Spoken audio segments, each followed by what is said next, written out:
Hermanos y hermanas, muy buen día. Me alegra mucho que una vez más puedas conectarte e interactuar con nosotros en este curso de probandos.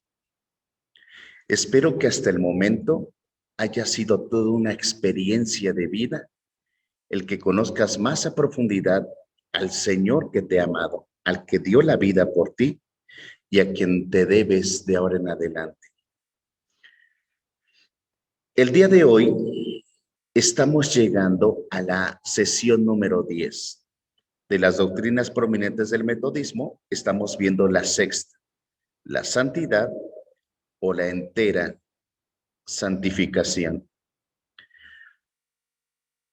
Soy el pastor Alfredo Serrano.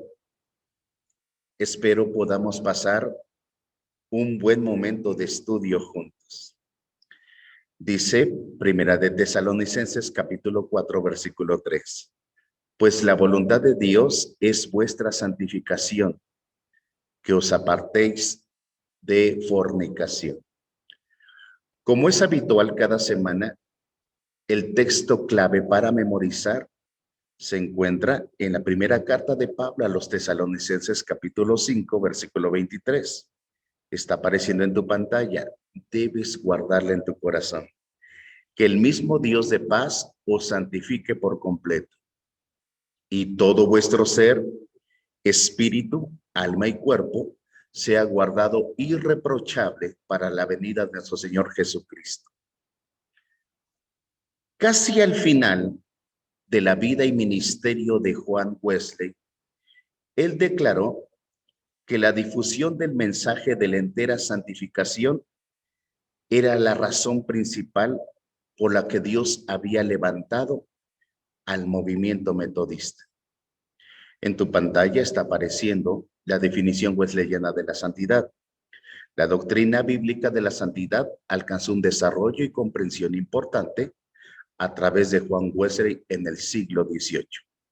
Para Wesley, la santidad es una disposición habitual del alma que en los escritos sagrados es conocida como santidad y que directamente implica ser limpio del pecado y ser capacitado con esas virtudes que había en Cristo Jesús. Básicamente, Wesley declaraba que la santidad es la condición de la persona en la que se evidencia, por un lado, la limpieza del pecado y por otro, la presencia dinámica del amor de Dios. Hoy, hermanos y hermanas, podemos afirmar y sin temor a contradecir que la doctrina de la perfección cristiana, así como Wesley la llamó la entera santificación, claramente ha llegado a ser el centro de vida que debe caracterizar a nuestra iglesia metodista. Dios dice: seréis pues santos porque yo soy santo. La palabra del Señor, constante y repetidamente, pide que nos rindamos a Dios en consagración absoluta, que nos sometamos completamente a su voluntad, que obedezcamos en forma absoluta su palabra y que nos separemos de la contaminación del pecado de este mundo. La santidad no solo es la característica esencial de la naturaleza de Dios, sino también el énfasis central de la palabra. Dios es santo.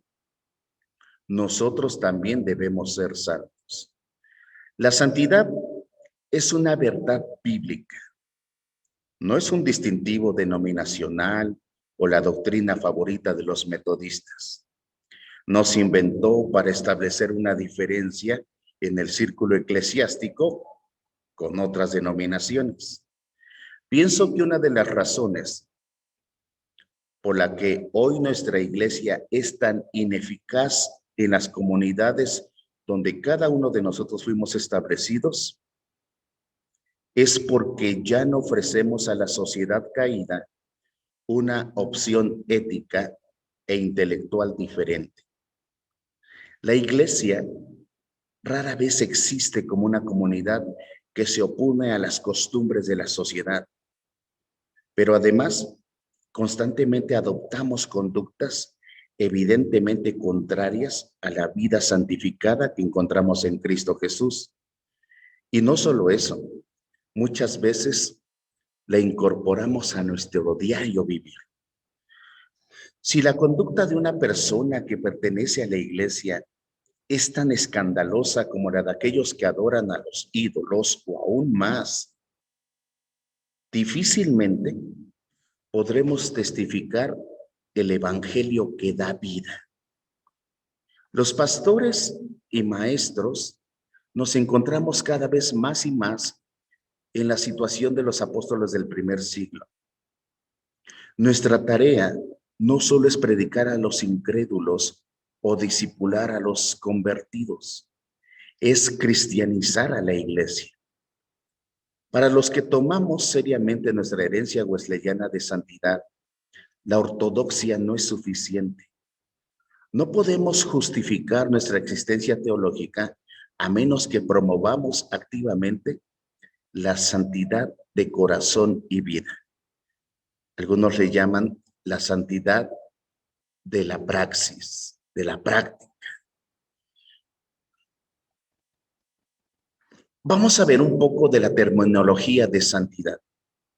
¿Cómo podemos producir una vida verdaderamente cristiana?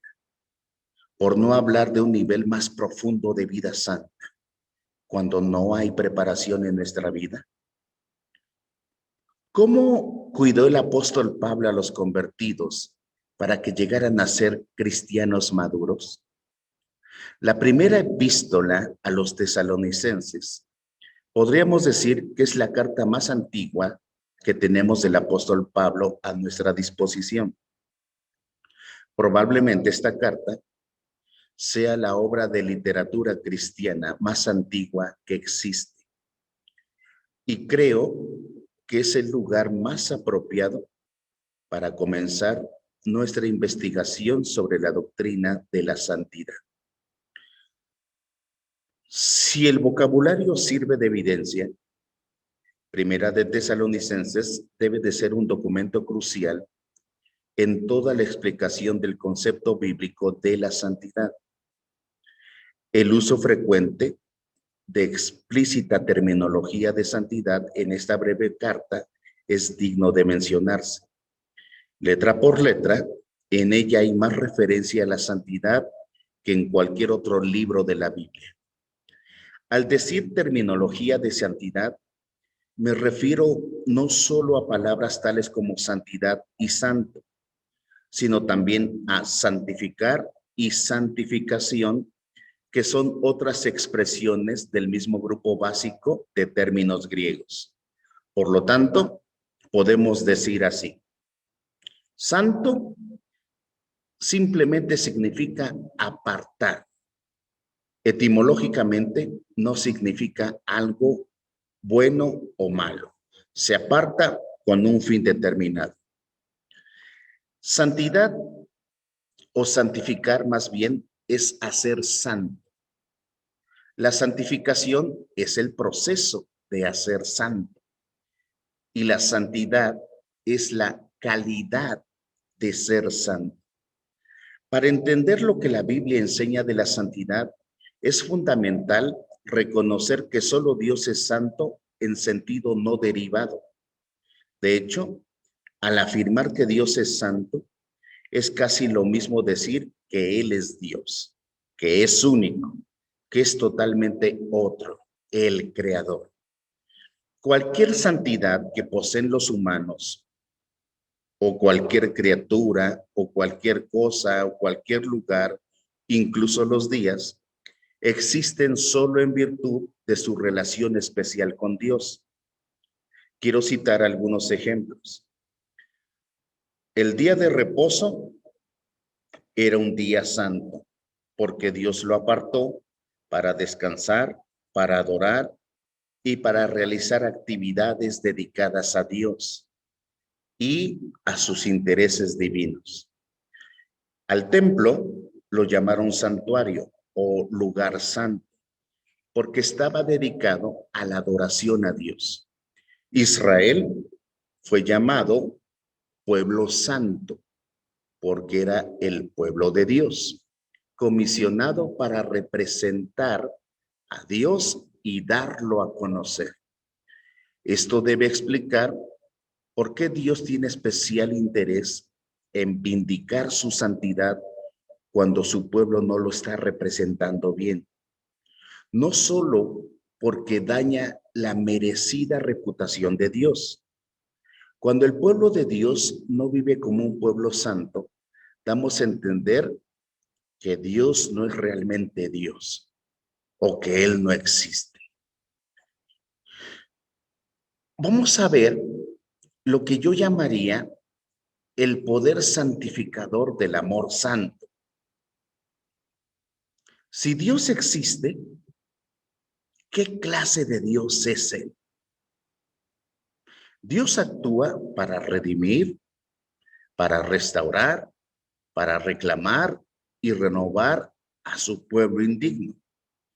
Esto demuestra que su carácter es amor santo, un amor tan extraordinario, un amor tan único, un amor tan poderoso que sobrepasa a la comprensión humana. Quiero compartir contigo este himno que escribió Carlos Wesley y que pienso que describe muy bien lo que trato de decirte. El himno se llama ¿Cómo puede ser posible? Y dice así, ¿cómo puede ser posible que yo pudiera obtener una recompensa en la sangre de mi Salvador? ¿Murió Él por mí, siendo yo quien causó su dolor por mí, quien lo persiguió hasta su muerte? Amor maravilloso, ¿cómo puede ser posible que tú, Dios mío, hayas muerto por mí? Amor maravilloso, ¿cómo puede ser posible que tú, Dios mío, hayas muerto por mí? Tal santidad no solo es maravillosa, sino que contagia. No quiero decir con esto que la santidad enferme a las personas o que podamos contagiarnos de santidad sencillamente al pasar tiempo con una persona santa. Significa que la santidad es más poderosa que el pecado. De hecho, tiene poder para derrotar al pecado en su propio territorio. La santidad auténtica es por lo menos tan contagiosa como la risa. La santidad es atractiva y cautivadora. Transforma todo lo que toca. La santidad de la que te hablo que influye en las personas es la vida que está entregada al servicio de Dios, a favor de un Dios santo en medio de un mundo impuro. Es la vida de Jesucristo manifestada en la vida de personas comunes y corrientes, así como tú y como yo, que hemos sido limpiados completamente de la preocupación o la propia reputación de Jesucristo. Y en forma extraordinaria hemos recibido por medio del Espíritu Santo santificador este proceso en la que reflejamos el carácter del amor de Dios Santo a través de nuestra vida. Y ahora nuestra vida influye a todos a nuestro alrededor. Así debe de ser la santidad de tu vida hacia los que te rodean, hacia tu mundo personal. Según Juan Wesley, cuando sé que Dios me ama de manera absoluta y sin reserva, cuando sé que Cristo murió por mis pecados, cuando el Espíritu Santo me asegura que soy hijo de Dios, soy candidato para la entera santificación. Puesto que sé que Dios me ama, vivo como hijo, con la gratitud de un hijo y no el deber de un esclavo. ¿Te das cuenta, hermano y hermana? Puesto que Dios me ama, no solo lo amo ahora a Él sin reservas, sino que aprendo a amar a mi prójimo como a mí mismo. Y me doy cuenta, para mi sorpresa, de que mi carácter está siendo recreado progresivamente a la semejanza de mi Creador. Me veo a mí mismo transformado para reflejar más y más el carácter de Cristo. Descubre mi vida que ahora estoy libre vamos a llamarle así, mi adicción a la rebeldía. Así que hoy deseo con ansias vivir en obediencia incondicional a Dios. Y me asombra darme cuenta de que sí puedo hacerlo. Hoy me deleito al descubrir que mi actitud, mis palabras, mis obras, mis hábitos están siendo completamente renovados, dando lugar a una persona justa que antes yo no conocía.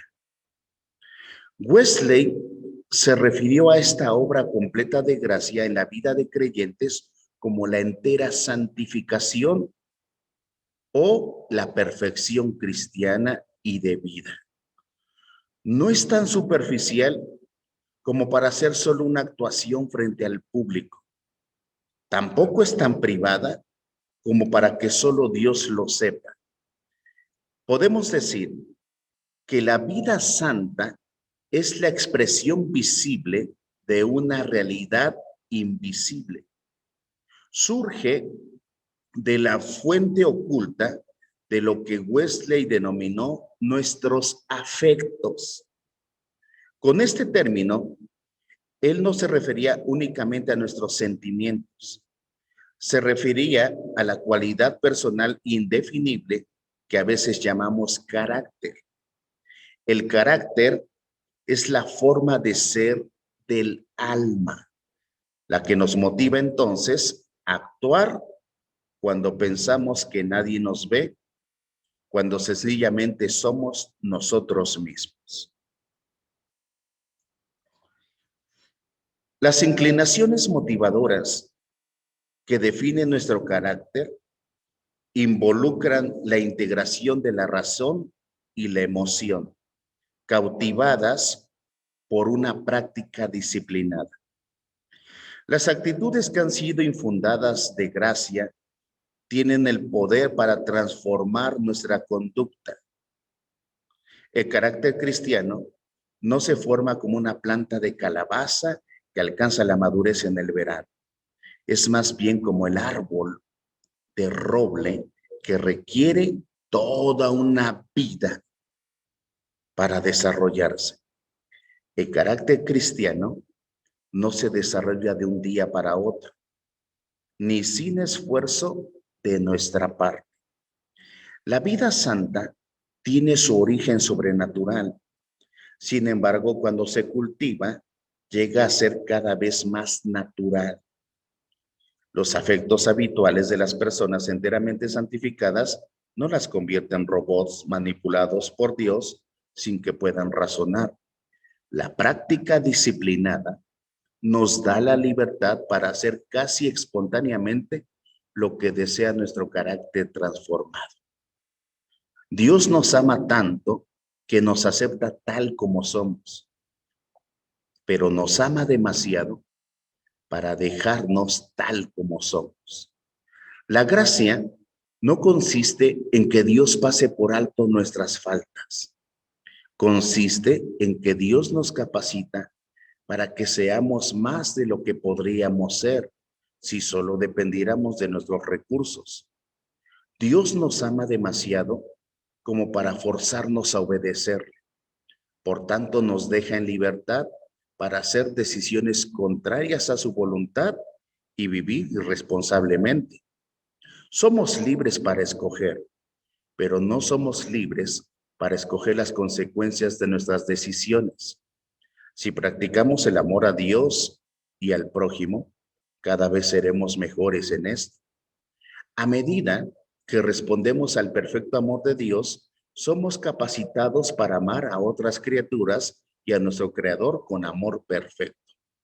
Este amor es la fuente secreta de todas las demás virtudes cristianas. Como cualquier otro talento que Dios da, llegamos a ser competentes en la vida santa a medida que la practicamos. No solo nosotros no generamos la capacidad para vivir en santidad ni el progreso en ella. Por esta razón, Wesley hizo tanto énfasis en la santidad social y los medios de gracia. No podemos ser santos por sí solos. La santidad se cultiva en el contexto de la comunidad santa. Personas renovadas, unidas por un pacto de gracia, que den cuenta de sus actos unas a otras y que están comprometidas para crecer juntas en la gracia y el conocimiento de nuestro Señor Jesucristo. La vida en comunidad hace posible y pone a prueba nuestro crecimiento en santificación. Wesley valoró los medios de gracia tanto como formas con las que Dios imparte la presencia de gracia que nos permite en respuesta crecer en santidad, así como ejercicios por los cuales responsablemente cultivamos esa santidad. Wesley estaba convencido de que la vida cristiana no tenía que seguir siendo una vida de lucha perpetua. Él creía que la Biblia y la tradición cristiana daban testimonio de que la gracia amorosa de Dios puede transformar vidas humanas pecaminosas, al punto de que nuestro amor por Dios y por otros llega a ser una respuesta libre. Entonces, mis hermanos y hermanas, los metodistas podemos aspirar a tener la actitud de Cristo y manifestar esa actitud dentro de los límites de nuestras debilidades humanas. Negar tal posibilidad sería negar la suficiencia de la gracia de Dios que da poder, dando a entender que el poder del pecado es mayor que el de la gracia. Vamos a hablar un poco de la palabra encarnada. La primera carta a los tesalonicenses señala que la posibilidad de una comunidad santificada comienza con la obra poderosa y convincente del Espíritu Santo. Sin embargo, esto nunca se experimenta sin el llamado del Evangelio, no solo con la palabra predicada, sino también con la palabra encarnada en la vida de los predicadores fieles. El apóstol Pablo dijo esto: bien sabéis cómo nos portamos entre vosotros por amor de vosotros. El encuentro de los tesalonicenses con la santidad contagiosa en la vida de otros seres humanos les permitió convertirse de los ídolos a Dios y permanecer fieles en medio de una intensa persecución. Entonces, así llegaron a ser ejemplos a otros creyentes. Al observar el ejemplo de Pablo y sus compañeros, ellos habían aprendido cómo debían vivir a fin de agradar a Dios. Con palabras y hechos, Pablo había exhortado a vivir como es digno de Dios, que los llama a su reino y gloria. La conducta digna de su llamamiento era una forma de vida que fuera apropiada o conforme al llamamiento que habían recibido de Dios. Dios los había llamado a participar en el gobierno real con él. Los había llamado a alabarle con sus vidas. No los había llamado a inmundicia, sino a santificación. El llamado de la gracia que Dios les había hecho los capacita para cumplir las elevadas expectativas divinas. La santidad a la que Pablo dirigió a los tesalonicenses involucra actitudes y conducta que estuvieran de acuerdo con el carácter santo de Dios. Si los cristianos son llamados a vivir como es digno de un Dios santo, la teología no es un lujo, sino una necesidad. Comprender quién es Dios es esencial para proclamar la santidad en forma inteligente. Sin embargo, las primeras lecciones que debemos aprender sobre el carácter de Dios las encontramos en las vidas de santidad contagiosa del pueblo metodista de Dios, no en un tomo de teología, no en comentarios, no solo en obedecer nuestra disciplina. La moral cristiana no puede entonces reducirse a una lista de reglas. Es el aplauso que damos a Dios con nuestras vidas cuando nos cautiva el amor que Él demostró en el pasado, su continua fidelidad en el presente y sus esperanzas para nuestro futuro. El carácter de los cristianos metodistas es fundamentalmente diferente al de los inconversos debido al carácter de nuestro Dios. Los inconversos se comportan como se comportan y hacen lo que hacen porque no conocen a Dios. La moral cristiana es sencillamente vivir como es digno de Dios, que nos amó lo suficiente como para morir por nosotros en Jesucristo. La forma entonces, escucha bien, hermano y hermana, la forma en que vivimos refleja quiénes somos y de quién somos. Vivir como es digno de nuestro llamado es llegar a ser lo que la gracia de Dios hace posible que seamos. Vivir de otra manera es profanar su santo nombre. El apóstol Pablo estaba convencido de que no era necesario que alguien enseñara a los tesalonicenses a amarse unos a otros, porque lo habían aprendido de Dios. Sin embargo, esto no le impidió orar. Él dijo, y el Señor os haga crecer y abundar en amor unos para con otros y para con todos.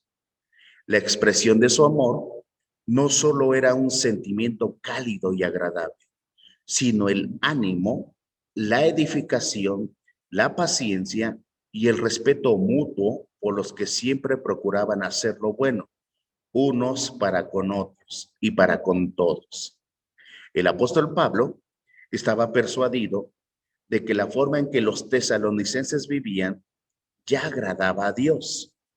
Sin embargo, los insistió a abundar en ello más y más. Además, oró que Él afirme vuestros corazones y los haga irreprochables en santidad delante de Dios nuestro Padre, en la venida de nuestro Señor Jesucristo con todos sus santos. En un mundo donde el sexo era adorado como Dios, el apóstol Pablo dijo y declaró, la voluntad de Dios es vuestra santificación, que os apartéis de fornicación, que cada uno de vosotros sepa tener su propia esposa en santidad y honor, no en pasión desordenada, como los gentiles que no conocen a Dios. Vamos concluyendo. El apóstol Pablo concluye su primera carta a los tesalonicenses con la oración que iniciamos en nuestro texto. Significa que este versículo contiene la única referencia explícita en el Nuevo Testamento a la entera santificación. Que el mismo Dios de paz os santifique por completo, y todo vuestro ser, espíritu, alma y cuerpo sea guardado irreprochable para la venida de nuestro Señor Jesucristo. Después de esta oración, el apóstol Pablo añade una expresión de confianza. Fiel es el que os llama, el cual también lo hará. Vidas de santidad auténtica, vividas en este mundo presente y para el mundo, son la expresión más apropiada de alabanza que podemos ofrecer a Dios. La vida santa da testimonio al mundo de que Dios es real. Es la única influencia capaz de convertir al mundo de que necesita a Dios. Tú conoces nuestra visión como iglesia metodista. reformar a la nación por medio de la santidad escritural. La santificación que opera no solo en el ámbito protegido en los templos o en los institutos o nuestras conferencias o dentro de los límites acogedores de nuestro hogar no es suficiente. No podemos pensar que la palabra entera o entera santificación implique que no hay lugar para mayor progreso una vez que somos santificados. De ninguna manera. La obra santificadora de Dios no nos santifica únicamente para que seamos santos. Somos santificados para obedecer y para servir. La obra entera no tiene que ver con la conclusión, sino con lo inclusivo de la obra santificadora de Dios. El Señor desea gobernar en todas las áreas de nuestra vida. No hay un área donde Él no desee gobernar en nuestra vida. Por esa razón, el apóstol Pablo ora, que Dios os santifique por completo y todo vuestro ser, espíritu, alma y cuerpo, sea guardado irreprochable hasta la venida de nuestro Señor Jesucristo. Fiel es Dios, quien nos llama a santidad, el cual también os santificará. Hermano y hermana, si estamos enteramente santificados, debe de ser evidente, no solo en una vida privada y personal, tiene que demostrarse, tiene que ser evidente en las esferas morales, sociales, culturales, económicas, en nuestro medio ambiente y en la política de nuestra vida. En el pasado, algunas personas de la tradición de santidad trivializaron el llamado a la santidad, convirtiéndolo en legalismo.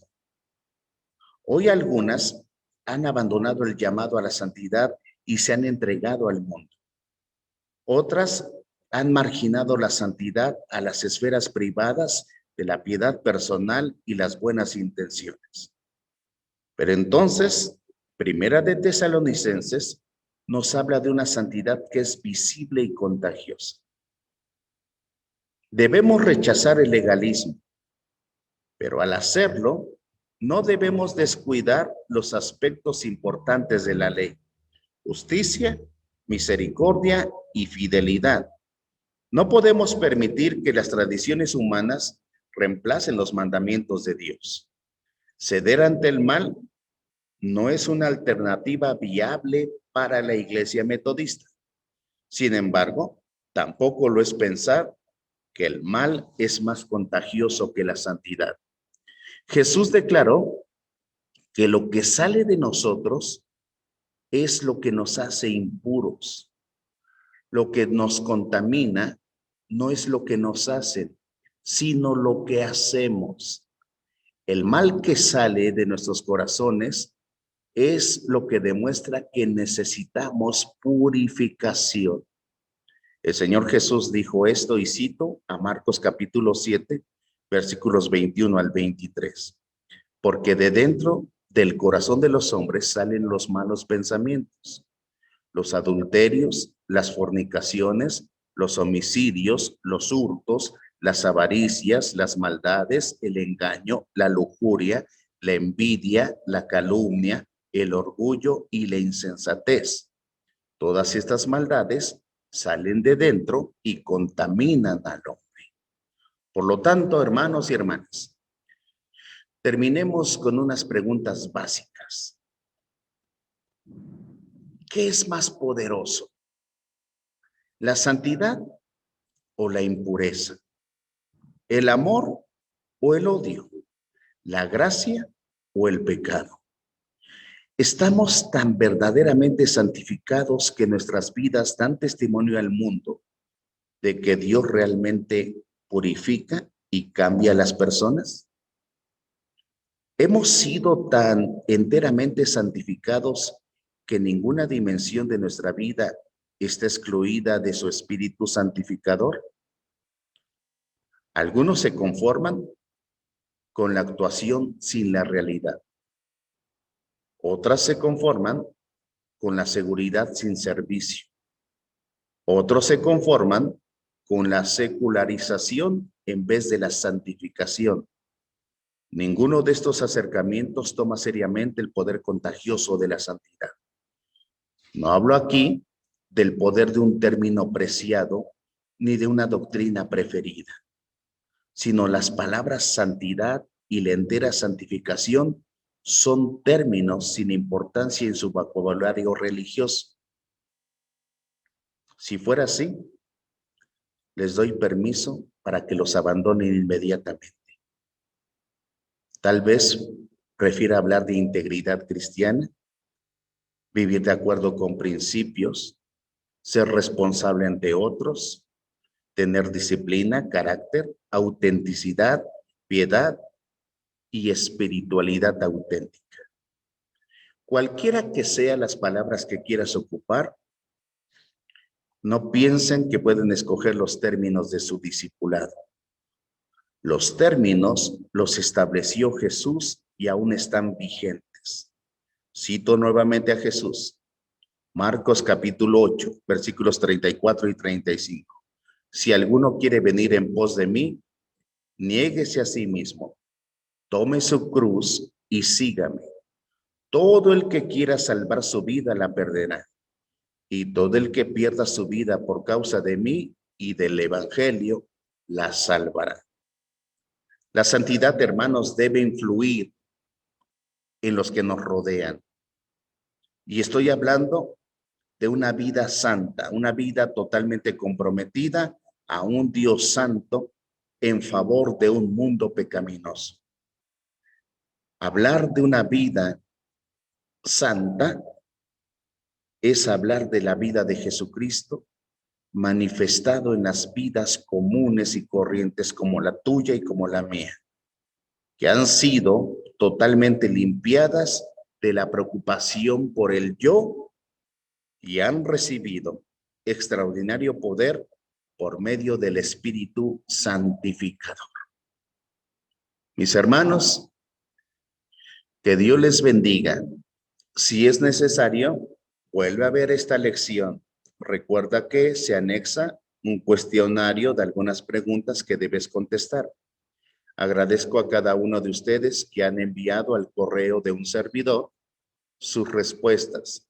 Solo te aviso que estamos llevando cada una de tus entregas, se le entregará a tu pastor y entonces tu pastor sabrá si concluiste, si participaste activamente. Hazlo. Como te decía al principio, esta es una aventura con nuestro Dios. Conozcamos a profundidad al Dios que nos amó de esta manera. Que el Señor Dios les bendiga. Terminamos en oración. Padre Santo, pongo en tus manos la vida de cada hermano y hermana que han decidido participar de este curso de probandos. Te pido, Dios, que tú los lleves en este proceso para que sean cristianos maduros, que te conozcan, que te amen y que sean serviciales, Dios, en tu iglesia. Gracias, Dios, por los pastores y pastoras que participan en este curso. Sígueles dando sabiduría. Estamos en tus manos. Oramos en el nombre de Jesucristo. Amén. Hermanos y hermanas, que tengan muy buen día. Bendiciones.